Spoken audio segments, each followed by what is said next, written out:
پیارے بچوں، باجی سمرین کی طرف سے خوش آمدید۔ آپ سن رہے ہیں دلچسپ کہانیاں۔ آئیں آج کی کہانی سنیں اور لطف اندوز ہوں۔ بڑے مقابلے کا سوال۔ مقابلے کا سوال، سب سے زیادہ عقل مند کون ہے؟ وہ تو اسٹیفن ہی ہو سکتا ہے، استاد کا پالتو جانور۔ میرے خیال میں ڈر کا ذہن کمپیوٹر کی طرح چلتا ہے۔ ارے وہ سوچتا ہے وہ سمجھدار ہے، ورنہ تو وہ… کیا آپ سوچ سکتے ہیں کسی اور کے بارے میں؟ یونیورسٹی کا پروفیسر۔ کوئی ایسا بھی بہت عقل مند ہو سکتا ہے جس نے کوئی چیز ایجاد کی ہو۔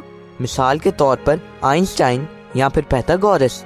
میرے سوال کا جواب ابھی تک نہیں ملا۔ کیا آپ جانتے ہیں کہ کون سب سے زیادہ عقل مند ہے؟ بائبل اس کے بارے میں کیا کہتی ہے؟ سنیے۔ کس کو لگتا ہے کہ یسوع سب سے زیادہ حکمت والا ہے؟ اچھی طرح غور کیجئے، کیونکہ آپ کے پاس سب سے زیادہ عقل مند بننے کا موقع ہے۔ ہر کوئی جو میری باتوں کو سنتا ہے اور ان پر عمل کرتا ہے وہ عقل مند شخص ہے۔ وہ ایسا شخص ہے جو اپنا گھر چٹان پر بناتا ہے۔ اس کا مطلب ہے کہ اس نے پہلے اچھی بنیاد رکھی، اگرچہ یہ بعد میں نظر نہیں آئے گی۔ اس کا گھر زمین پر مضبوطی سے کھڑا رہا۔ جب طوفان آیا اور زمین پر سیلاب آ گیا اور ہوائیں چلیں اور بارش سے تیز ندیاں بہنے لگیں تو اس کا گھر مضبوطی سے کھڑا رہا۔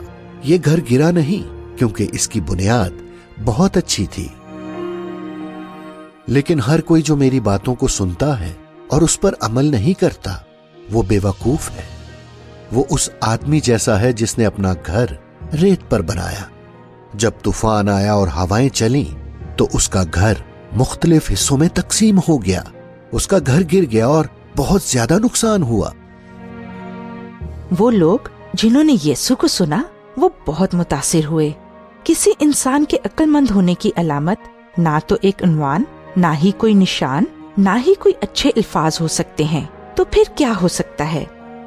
ایک طریقہ ہے جس سے ہم یہ جان سکتے ہیں کہ کوئی شخص واقعی عقل مند ہے یا نہیں۔ اگر آپ کے پاس بائبل ہے تو برائے مہربانی متی کی انجیل اس کے 7ویں باب کی 24ویں آیت پڑھیے۔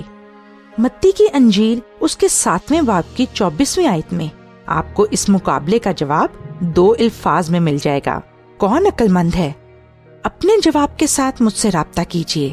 کیا آپ حصہ لیں گے؟ اور پھر سوچئے کہ کیا آپ ان میں سے ایک ہیں جن کو یسوع نے عقل مند کے طور پر بیان کیا ہے؟ اچھا بچوں، اب باجی سمرین کو اجازت دیں۔ خدا حافظ۔ مزید معلومات کے لیے آپ ہمیں اس ای میل پر رابطہ کریں، دلچسپ کہانی @gmail.com DILCHASP KAHANI @gmail.com۔